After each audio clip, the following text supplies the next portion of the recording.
This is Spiritual Mamas Podcast. We're a couple of mamas out here just trying to raise kids, make it through a work day, and navigate mental health issues, all while going through a spiritual awakening, and we thought we'd take you with us. So grab your favorite cozy drink and let's chat.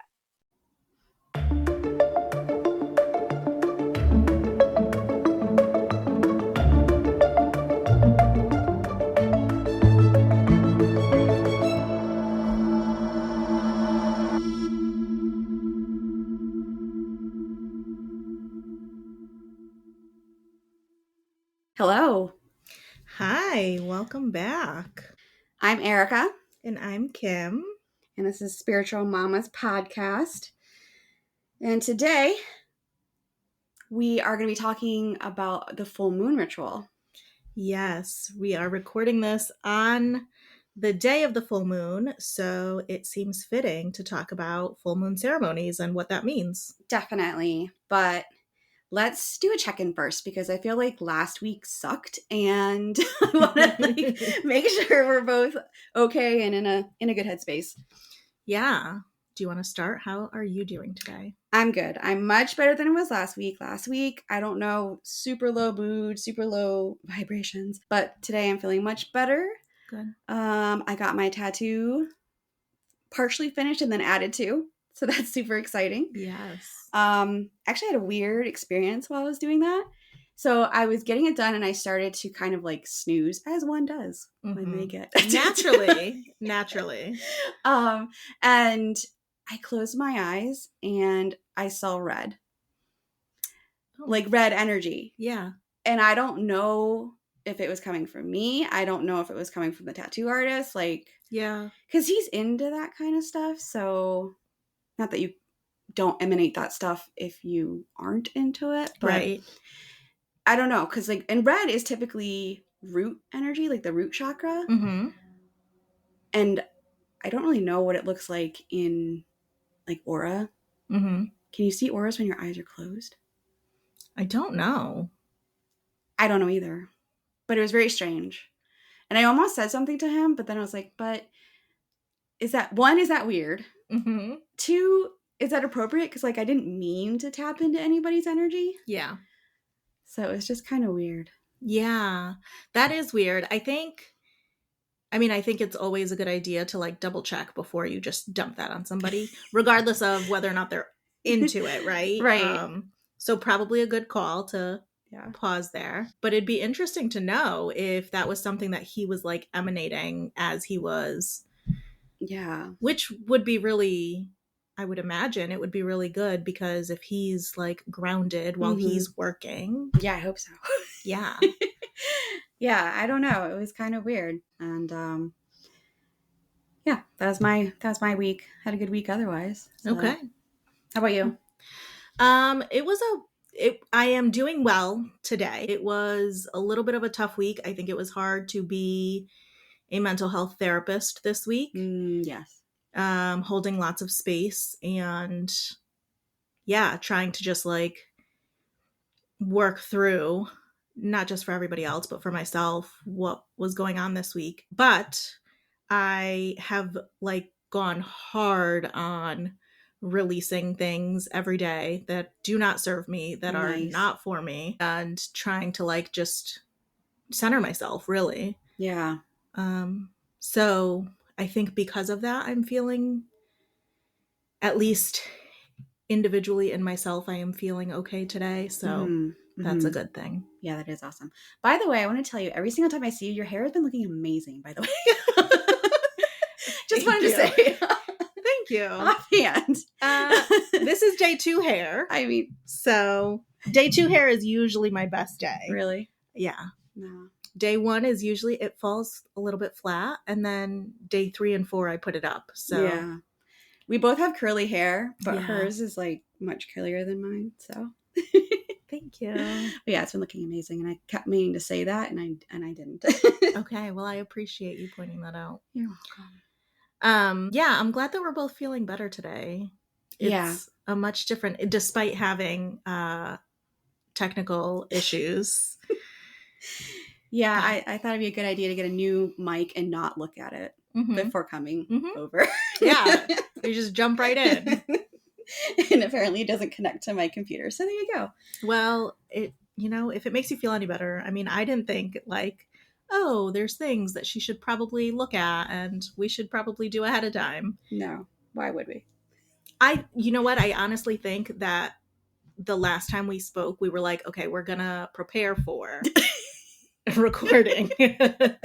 And we got so focused on like, typing things up and organizing our thoughts and being present that we didn't even think about the technical side of it all. No.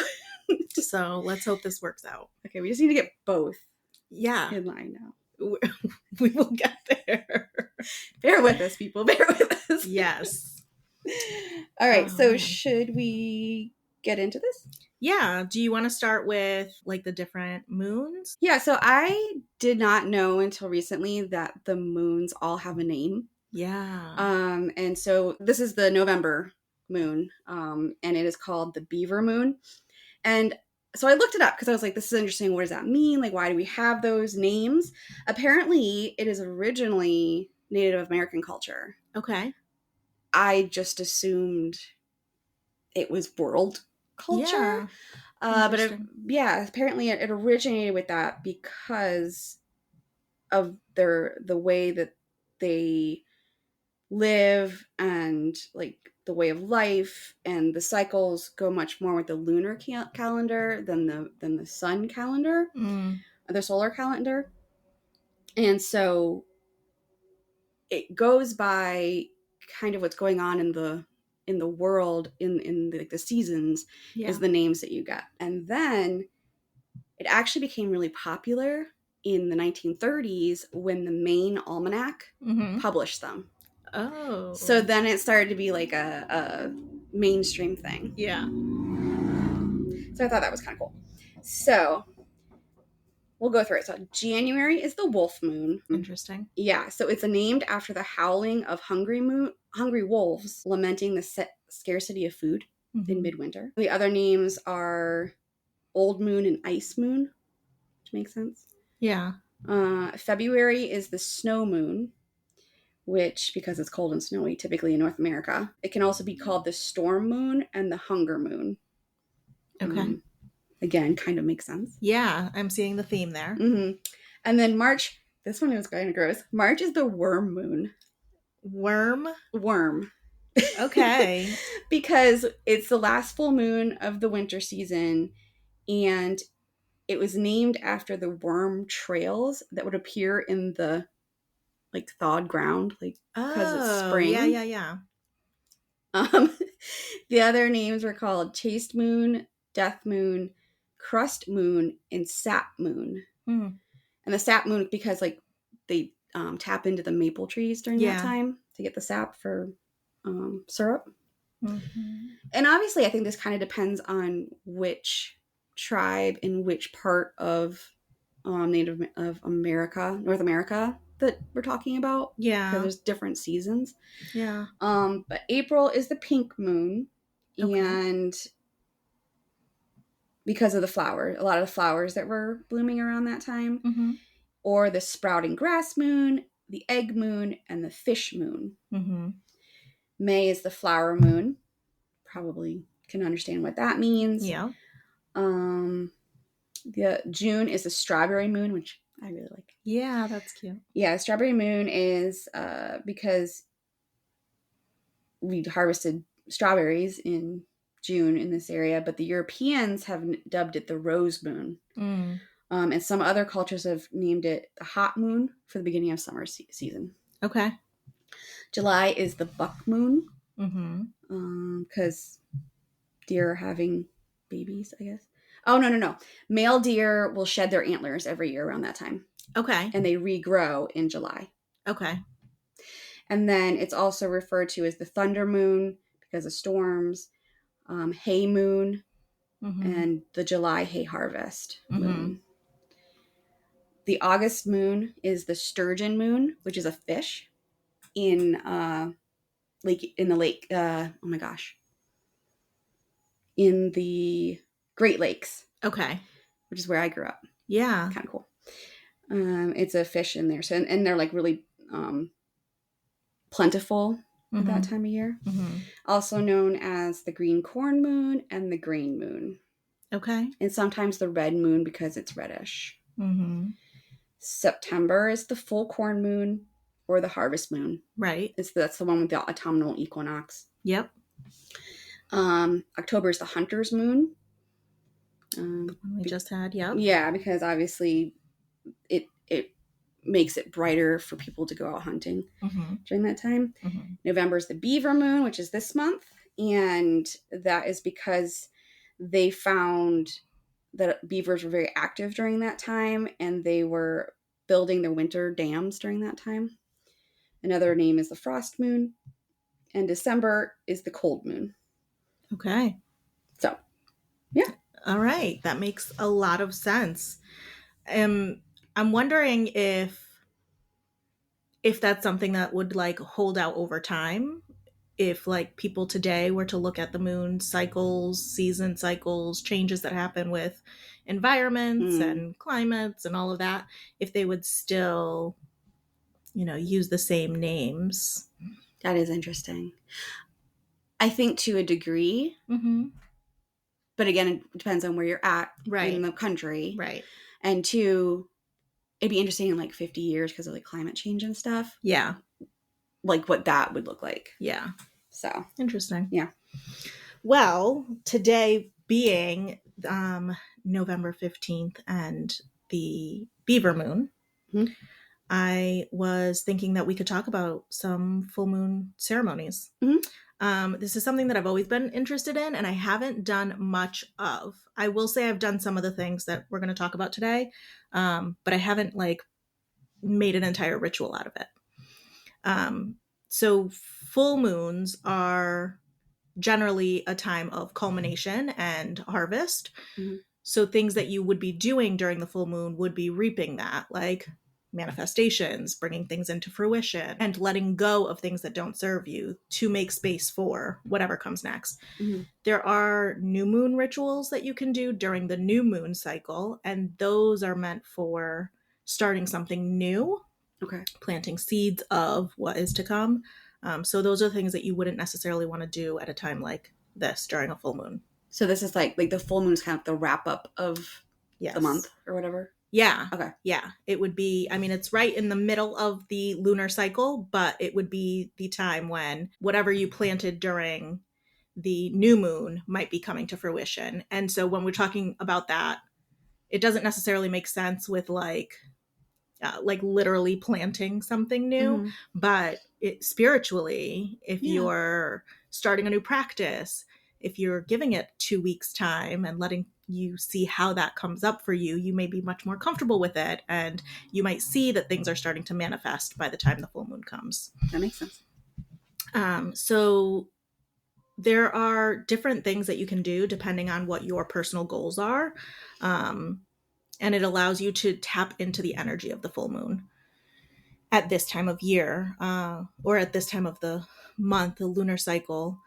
We know that the earth and the moon have this like delicate gravitational pull that happens. And there is a lot of energy behind that during a full moon. We see that with the tides. They get much stronger, much bigger during a full moon. So tapping into that energy helps you to manifest what you're looking to get. Okay. During your rituals. So some of the things that I have done before are cleansing, which is like a natural thing that I do on a regular basis anyway, but specifically for the purpose of trying to clear out energy to make room for what's to come. And that might be, I don't do a lot of like smoke cleansing. I was just going to ask, do you do like saging and stuff? No. No. I don't, for multiple reasons. One, not all of my windows work appropriately. So I'm not trying to like, keep things stuck in here. Or cause some smoke inhalation.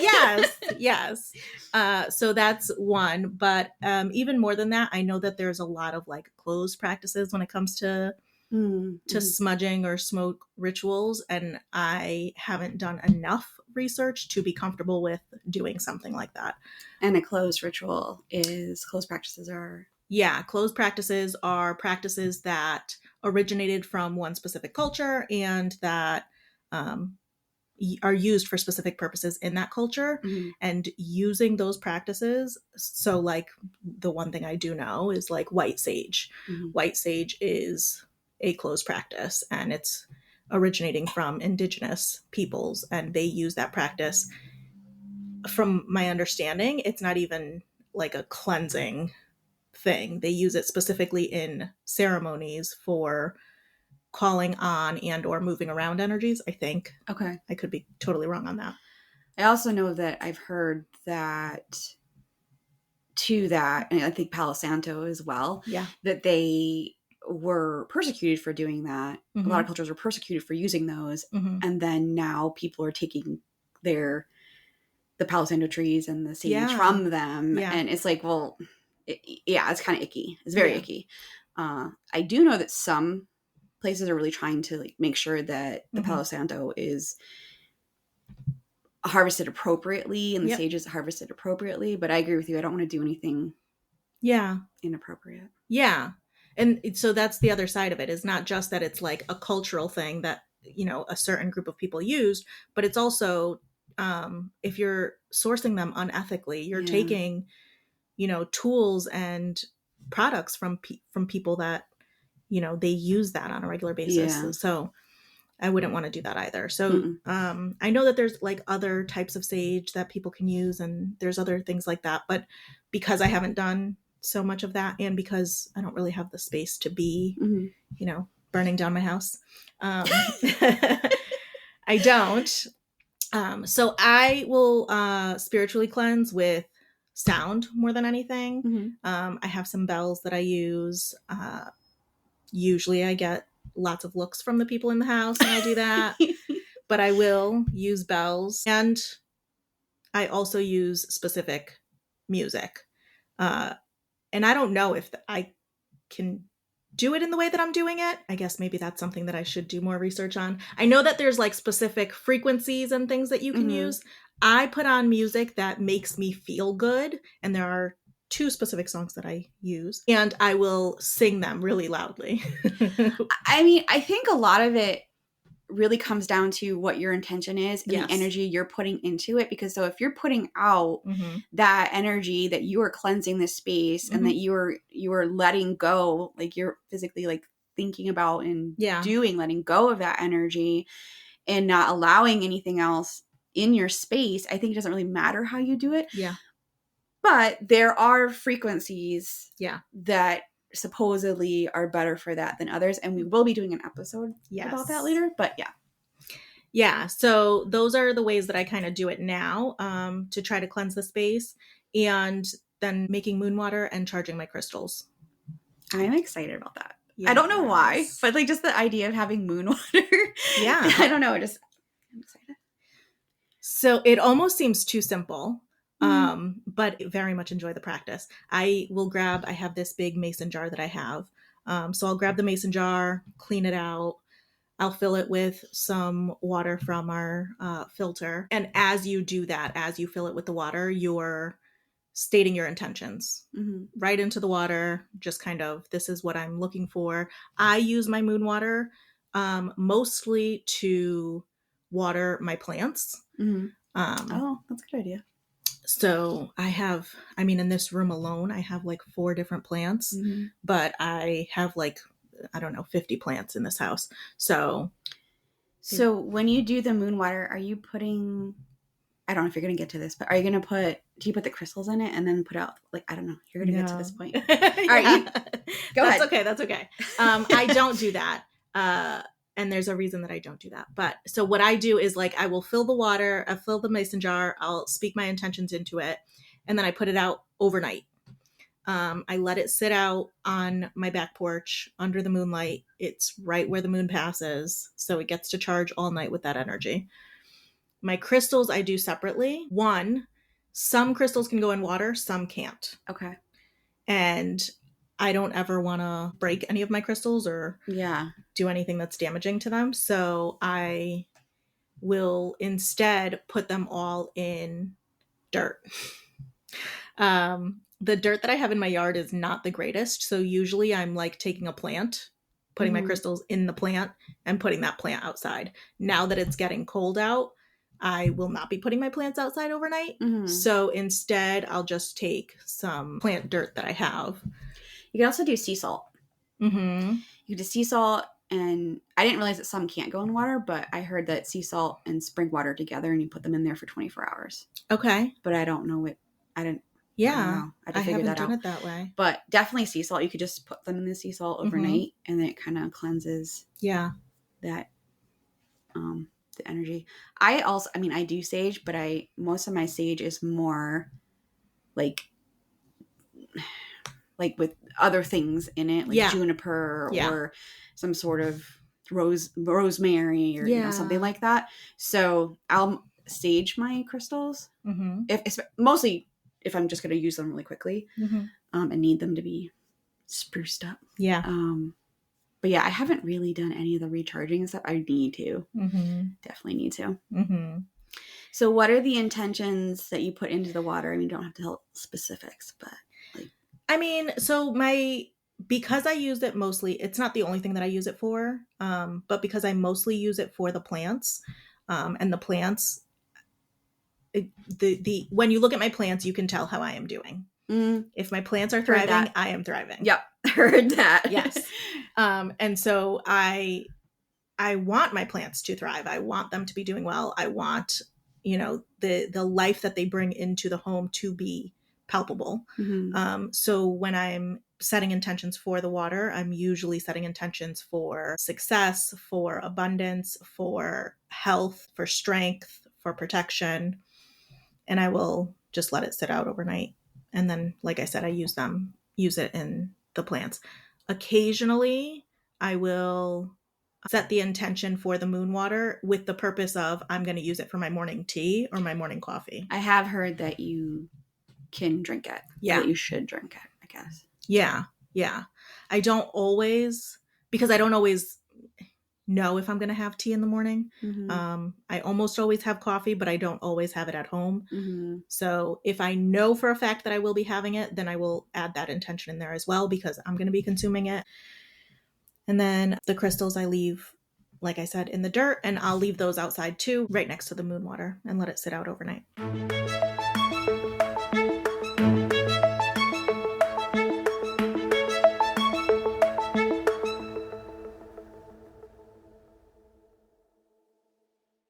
So those are the things that I've already done.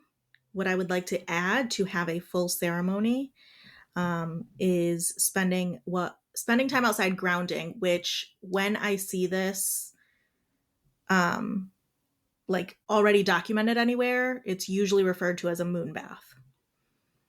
So, okay. So spending time outside under the full moon, allowing that energy to just cover you, bathe you. Okay. That sounds beautiful. Yeah. And I was thinking about, we talked about before, like grounding in nature and getting outside. And I think about how that changes for the seasons, especially here in New England. We have such drastic changes in season. Yeah. And in the summer, I'm 100% trying to go barefoot, like put my feet into the dirt, into the sand, into whatever. Right. But in the winter, when I'm completely bundled up, I'm not trying to expose myself to the elements. However, there is nothing like taking a nice breath of like crisp. Yeah. air. It is so refreshing sometimes. You're just like, oh. Yes. Like, I needed that. Yeah. And I think I was considering like how I try to ground myself in the winter outside.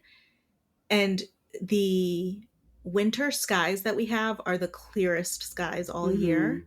So I'll go outside and stargaze. And I feel like that is a form of grounding. Oh, yeah. I mean, because you're just basically like connecting with the cosmos at that point. You know, like big time energy. Yeah. So I did this part of the things when I was doing the shamanism, practicing, learning to do this. I had to do an overnight outside. Yeah. All night by yourself. And just watching the moon come up over the trees and then just kind of march its way directly over me all night long was just amazing. And it was like the night after the full moon that time, that month. And it was stunning, you know, and like I said, it went right over my head where I was sitting all night. And it was just, it was amazing. It was so cool. There is something about that when you can connect so deeply with your environment, with nature, with the cosmos, with the moon.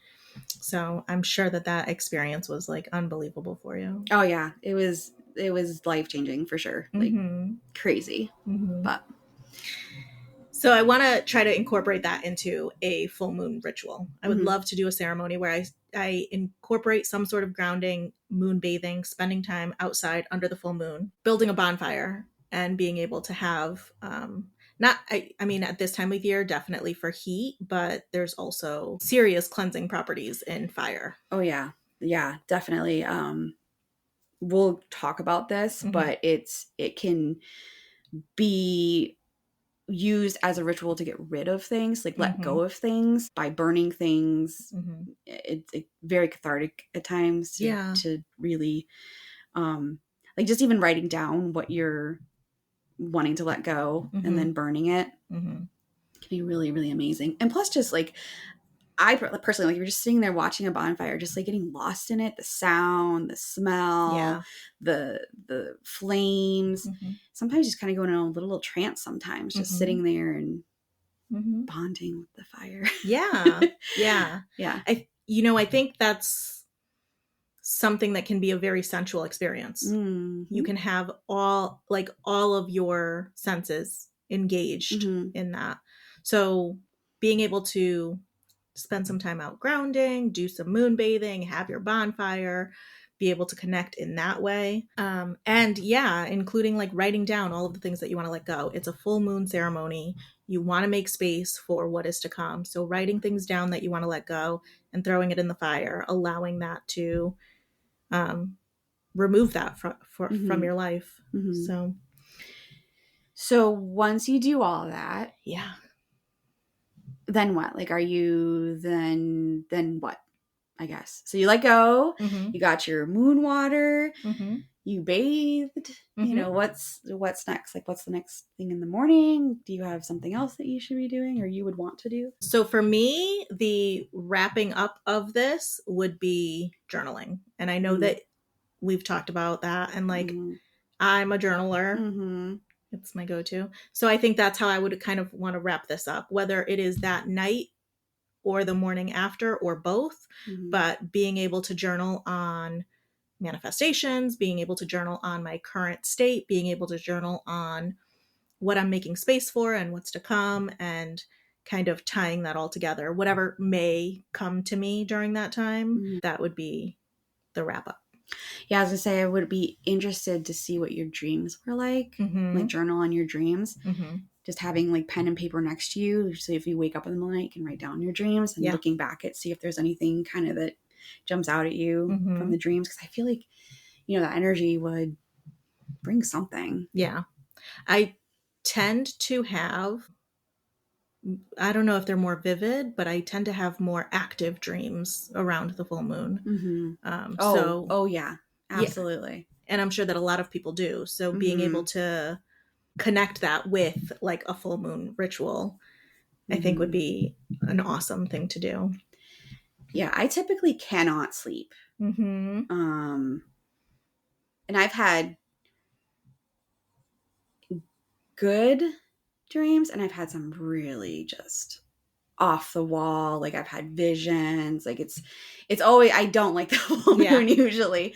So maybe if I did one of these ceremonies, that maybe it would kind of release some of that energy and I can get some of the good energy versus kind of all that kind of chaotic energy that's coming through. I do know that there's like all over social media this week is about, we're going into Taurus season. Yes. And apparently, is it the cardinal signs that are moving out of Pluto? Or it's the opposite. The other ones are moving out of Pluto. And it's been like 15 years that they've been, they're 15 years they've been in Capricorn. And so all those people that were in that, like Cancers, Capricorns, and some other people, they're supposed to have like, now they get to have like this awesome season because the last 15 years have sucked. Mm-hmm. And then people like Geminis and Aquarius are going into that Capricorn. Yes, so, we are. So yeah, so right now apparently like the energy is just really crazy. Yeah. And so we aren't technically going into Taurus season based on like our months and stuff, but the moon is moving into Taurus. Okay, yeah. So to take advantage of that, you would want to make sure that you're doing the grounding. Make sure that, and the moon typically comes with a lot of emotional energy. Mm-hmm. People's emotions run high. We see that, especially working in health fields. You can see that when you're in the hospital. Oh my God. That's not a myth. No. Full moon is not a myth. Yes. Yep. 100% the most insane things I've seen in healthcare have come on full moons. Yes. Absolutely. That's something that we all recognize. Like, and working in healthcare in particular, it's like, even if you don't ever pay attention to the moon, the second you start to see a pattern, we've had 2 people come in. What is it? A full moon? Yep. Phones are off the hook. People are all over the place. Yes, there is a lot of emotional energy that comes with full moons. So especially when the moon is moving into Taurus, you want to use that energy. You want to use it to ground yourself more. And going along with the things that you do to take advantage of the energy, you also want to make sure there's things that you're not doing. So you and I talked a little bit about this before. Like, you don't want to start something new on a full moon, but you also don't want to like rush yourself. Oh, this is the time of the full moon and things should be coming to a close or a culmination, and let me make sure that I'm like taking those things. You don't want to rush yourself. Allow things to happen as they need to. Be intentional about it. But because there's a lot of emotional energy behind it all, it can easily become unmanageable and or chaotic when you're like just trying to rush through it and not really being intentional with it. Yeah, I can see that. Yeah. One of the other things that is helpful to keep in mind, and again, this has a lot to do with the emotional energy, but not going into relationships, conversations, situations that are emotionally charged. So when I think about this, I think about arguments that could easily happen. If I know that my partner and I see differently on, the way the dishes need to be done, even something as minor as that, I am not going to nag him or harp on him about the way that he does the dishes, because this is the time where that will become 10 times bigger. Yeah, let's not do that. Yeah. Yeah. So for me, that's reminding myself to like walk away if I need to. And, we'll come back to it at another time. That's a good point. Have you ever had anything like I said, like visions or anything weird happen on a full moon? Like that you can remember that you're just like, oh my God, it had to be because of the full moon? I can't think of anything specifically. I know that my dreams get more active on the full moon. I can't think of like a specific time when that happened. I can say that something weird that happened, and it wasn't me. It wasn't like something that I experienced, but it was shortly after we had gotten our Ring doorbell, and it was a full moon, and there was somebody like banging on the front door. Oh my gosh. And so I'm looking at the camera, and he's like, let me in. I got to get inside. Oh my God. So me and Mike go downstairs, and he was fully convinced that this was his house and fully convinced that people were out to get him. Oh my God. And so he was trying to get inside to get away from them. And like we had to like lock ourselves out to keep him out because we had opened the front door and like we couldn't. Oh my God. Like, terrifying. Oh my goodness. It was wild. And then like cars would drive by and he was like ducking on our front porch. So we called emergency services. I was gonna say, did you call the police? Yeah, they came and like took him in the ambulance and like another full moon thing. But I can't think of something specific that's happened to me on a full moon. What about you? The most recent thing that's happened, I want to say this was several months ago. maybe almost a year ago now. It was a full moon, Mhm. and I was sleeping-ish, and I just remember waking up, and there was this little boy staring at me from my door. Oh, wow. It wasn't a good stare, and it wasn't a good little boy. Oh, wow. And he was just standing there, and I was like, closed my eyes, like, nope. Not today. Not today. And then I opened my eyes, and he was still there. I'm like, go away. And I closed my eyes again, and I was like, no. And then he was gone. I was like, oh my God, this is not happening. Mhm. But that was terrifying. I've seen him before. Mhm. He used to come all the time, and he had gone away for a while. Mhm. And he came back that night, and I was like, no, I did all kind of like, you're not welcome here. Yeah. You need to go away. Luckily, I've never seen him since, but yeah, Yeah. he was definitely standing at my door just staring at me. That is scary. Mm-hmm. It can be really, really scary to see someone like that. Yeah. And especially when you know, or when you have that sense, it's like not good intentions. Yeah. Yeah. Oh, definitely. Mhm. It wasn't like he was like, oh, cute little, but no. Mhm. No, he was not there for good. Oh my goodness. Well, I hope nothing like that happens again for you. No, I don't think so. Because I think, honestly, because of all the work that I've been doing lately, Mhm. I feel like there's so much kind of protection around me at this point, hopefully. Yeah. That stuff like that isn't as much going to happen. Yeah. Yeah. My You're thoughts. right.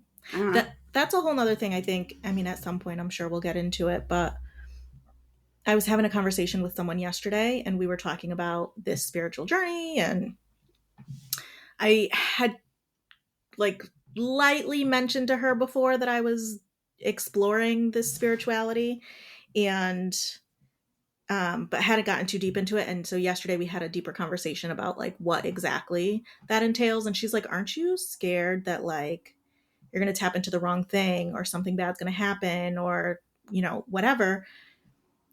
And I'm like, well, that's definitely a concern. Mm-hmm. And I have learned and am continuing to learn about protecting myself spiritually, so that, you know, and how do I back out of that if it's something that, you know, because you never know if you're not looking into that. We've talked about that a lot. Mm-hmm. You know, just I'm worried that I'm just, now that I'm open to the whole spiritual realm, I'm just like a little beacon now. Like, anything can come. And I was looking for a mentor for so long because I was like, I need to know what I'm doing, what I'm putting out there, and what I'm attracting. Absolutely.